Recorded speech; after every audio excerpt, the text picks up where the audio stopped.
Bienvenidos, ¿cómo están alumnos del programa de Diplomado de Ecuador? Nuestro curso de transformación educativa, como ustedes ya han verificado, busca aportar elementos del pensamiento complejo en su práctica docente diaria. ¿Para qué? Pues como se ha comentado, para que mejore no solo la calidad de las presentaciones o el trabajo con el alumnado, sino verdaderamente dar un paso revolucionario respecto a su trabajo con desde la educación elemental hasta los niveles superiores.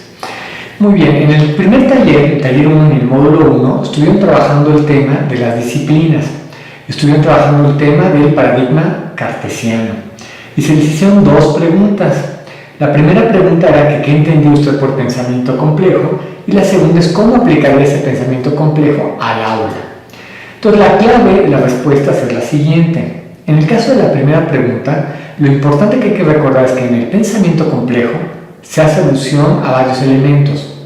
Uno, a una teoría de sistemas. La realidad es sistemática. No es solo un fenómeno, una consecuencia y una causa. No, sino está interrelacionadas muchas cosas entre sí con múltiples causas y múltiples efectos que incluso hacen una pequeña variación en alguna de esas pequeñas causas originales, las modificaciones del resultado son muy marcadas. Esto es lo mismo que llamar el sistema. Entonces, un elemento del pensamiento complejo que debía haber considerado su respuesta es el hecho de que hay múltiples variables, que hay un sistema. Dos, la metodología del pensamiento complejo, valga la expresión, no es una metodología de una disciplina única.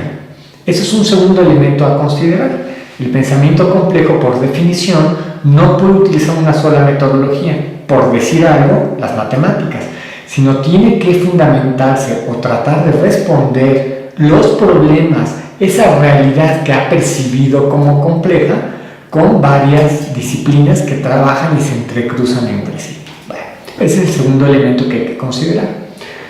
Un tercer elemento, que puede ser bastante importante considerar, es que el pensamiento complejo, en ese sentido, no es que diga que la realidad como tal ya está dada como compleja.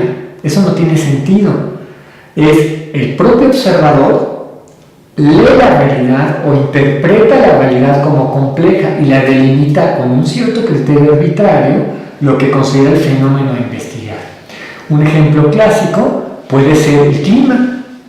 El clima propiamente. El clima son los ejemplos de sistemas que es muy difícil de predecir, que intervienen variables tanto humanas como naturales, deforestación, cambios de humedad, entran muchas variables en juego que no son naturales nada más en el sentido de que están en el mundo de la naturaleza, y la delimitación de lo que entendemos de, por ejemplo, un cambio climático es una delimitación más o menos arbitraria, y en ese sentido también es propio del pensamiento complejo.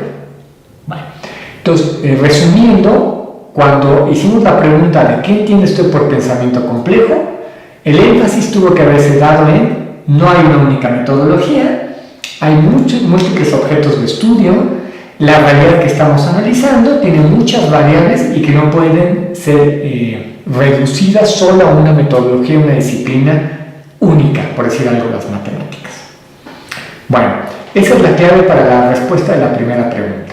En el caso de la segunda, pues podrán imaginar, y de hecho ya se ha hecho en la didáctica contemporánea, lo saben ustedes, sobre todo en una área que se llama la instrucción diferenciada. Como algunos de ustedes habrán estudiado, la misma idea de una instrucción diferenciada significa que en el aula tenemos alumnos que no tienen los mismos conocimientos, en realidad nunca tienen los mismos conocimientos nadie, tienen expectativas con variaciones, pero tenemos que enseñar un contenido entre comillas igual. Entonces lo que tenemos que aprender a hacer es lo que se llama instrucción diferencial, es decir, doy un contenido adaptado a las necesidades de los alumnos y con matices y con diversas variables a considerar en cada alumno. Bueno, esa es una manera de traducir o llevar al aula el pensamiento complejo. Reconocer que ya no podemos enseñar como lo hacíamos antes. Yo doy una lección, una clase y todos tienen que entender. Yo doy una lección con unos ejercicios de repaso y son los mismos para todos, ¿no? Tenemos que adaptar desde la planeación, la ejecución y la evaluación del lesson cycle, del ciclo de lección, considerando siempre, primero, la incertidumbre, habrá elementos inesperados en las respuestas. 2, nuestros alumnos son diferentes.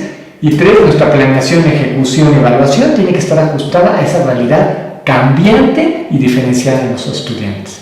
Bueno, esa es una manera de decir que aplicamos el pensamiento complejo al aula.